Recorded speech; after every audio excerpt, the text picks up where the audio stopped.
რისთვის ემზადება ქართული ოცნება? შალვა პაპუაშვილის საჯარო განცხადებებმა საზოგადოების ნაწილს გაუჩინა განცდა, რომ ამზადებენ ნიადაგს ევროკავშირში გაწევრიანებაზე საბოლოოდ უარის სათქმელად.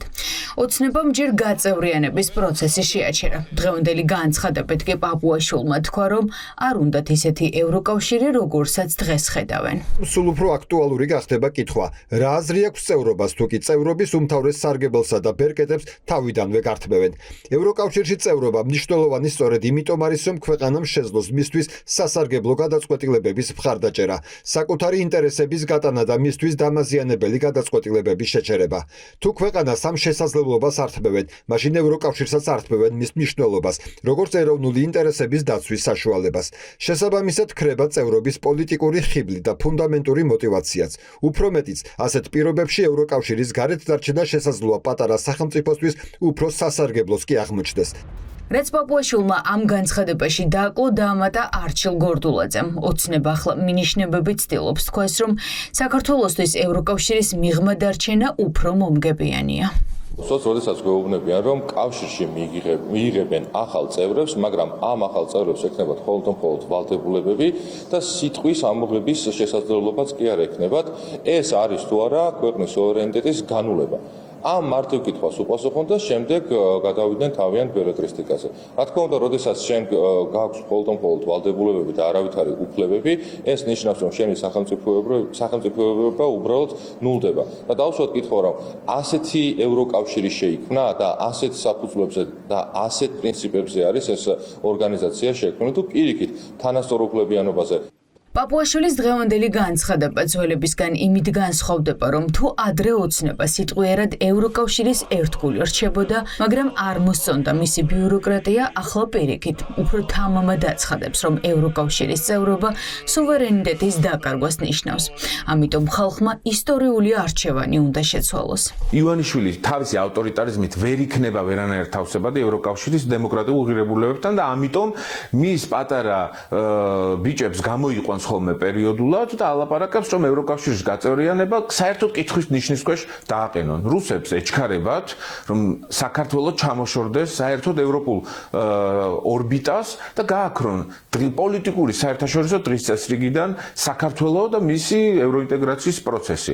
ამიტომაც ივანიშვილი ხშირად ტესტავს საზოგადოებაში, რამდენად იქნება მიღებული ანტიევროპული და საერთოდ საქართველოსთვის ანტიკონსტიტუციური გადაწყვეტილებები საზოგადოებისთვის. ჯერ ევროკავშირის დემონიზაცია, შემდეგ ბრალდებები, რომ ომში ითრავენ საქართველოს. შემდეგ გაწევრიანების შეჩერება და ახლა ნიადაგის მომზადება საბოლოოდ უარის სათქმელად. რატომ ცდილობს ქართული ოცნება საქართველოს ევროკავშირს მიღმა დატოვოს? ოპოზიცია ხსნის, რომ დიქტატორულ რეჟიმებს არ უნდათ პასუხისმგებლობის აღება. რადგან ევროკავშირის წევრობა ნიშნავს ვალდებულებას, რომ შენი ხალხი დაიცვა უფრო მეტად და უზრუნველყო მათი უკეთესი ცხოვრება. ღირსეული სიბერე, სამუშაო ადგილები და პერსპექტივები ახალგაზრდებისთვის, რაც ოცნებას არ უნდა. ქართული ოცნება დღეს ამ განცხადებით ცდილობს ნელ-ნელა საზოგადოება დაარწმუნონ იმისთვის, რომ ევროკავშირმა დაკარგა ის ფუნდამენტური ღირებულება, რაც ჰქონდა და საერთოდ აღარ არის მიმზიდველი საქართველოსთვის. მაგრამ ამავდროულად ეს განცხადებაც ქართული ოცნების წიაღში არ გაჩენილა, ზუსტად იგივე შედარება, ზუსტად იგივე ნახატი, რაც გამოდო პაპუაშვილმა და იგივე კონტექსტი გაავრცელა რუსეთმა, ჯერ 2023 წელს ლავროვის პირით, შემდეგ უკვე ზახაროვას პირით და ბოლოს უკვე კონფერენცია მიუძღვნეს ივლისში ეკონომიკური ფორუმი, სადაც საუბრობდნენ ევროკავშირის ღირებულებისგან დაცლაზე, რომ თითქოს ევროპა მოიპარეს ეგრეთ წოდებულმა deep state-ის წარმომადგენლებმა. ქართულ ოცნებას ევროკავშირის გაწევრიანება არ უნდა, კი არა, ქართულ ოცნებას ძალაუფლების დაკარგვა არ უნდა. მას ძალიან კარგად ესმის, რომ იმ ევროპულ ეკოსისტემაში, იქაურ წესებში ძალაუფლებას სამუდამოდ ვერ შეინარჩუნებს. შესაბამისად, ახლა ეძებს საბაბს როგორ აუხსნას საკუთარ ჯერ კიდევ არსებულ პროდასავლურ ამორჩეველს, რატომ ამბობენ ევროკავშირზე უარს. ოცნება ბედნიერი იქნებოდა თუ გარეთ იპოვიდა ამ საბაბებს და მას არ მოუწევდა ამ არაპოპულარული გადაწყვეტილების მიღება. ქართულ ოცნებას ახლა არ შეუძლია საბოლოოდ უარი თქვას ევროინტეგრაციაზე, რადგან ეს საქართველოს მთავარ კანონში, კონსტიტუციაში წერია. თუმცა ის, რომ ეს მუხლი უნდა გაუქმდეს, ამბობენ ოცნების სატელიტები.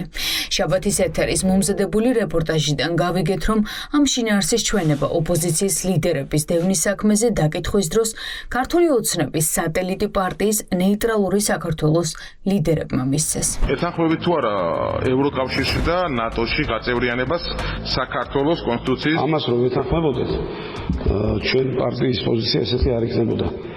ჩვენ ვართ წინააღმდეგი რომ საქართველოს გაერთიანდეს რომელიმე სამხედრო ბლოკში ან რომელიმე ეკონომიკურ ბლოკში. მიგვაჩნია რომ საქართველოს იქნება დამოუკიდებელი, საქართველოს დაკარგავს სუვერენიტეტს და მას არ იქნება თავისუფალი მოქმედების საშუალება. აქედან გამომდინარე ცხადია ეს მუხლი ვიცი და მუხლის წინააღმდეგაც ვარ.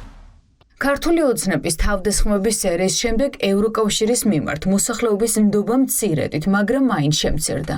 ამაზე მეტყველებს ევრობარომეტრის ბოლო გამოკითხვის შედეგები.